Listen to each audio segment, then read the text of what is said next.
গল্প বৃষ্টির দিনে একটুখানি ভালোবাসা। রিমঝিম বৃষ্টি পড়ছে সকাল থেকেই।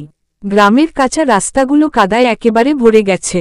নীলা জানালার পাশে বসে বাইরে তাকিয়ে আছে। তার স্কুল বন্ধ হয়ে গেছে, আর সে খুশি মনে চা খাচ্ছে মায়ের বানানো মুড়ির সাথে। বাড়ির পাশে একটা পুরনো আমগাছ আছে, যেটার নিচে বসে ছিল রাহুল। রাহুল প্রতিদিন গ্রামের মাঠে গরু চড়াতে যায়, কিন্তু আজ বৃষ্টির কারণে সে গাছের নিচেই আশ্রয় নিয়েছে। নীলা হঠাৎ দেখল রাহুল ভিজে শীতে কাঁপছে। তার ছোট্ট চাদর ছিল, কিন্তু সেটা খুব একটা কাজে আসছেনি। কিছুক্ষণ ভাবার পর সে মাকে বলল, মা, আমি একটু রাহুলকে খাবার দিয়ে আসি।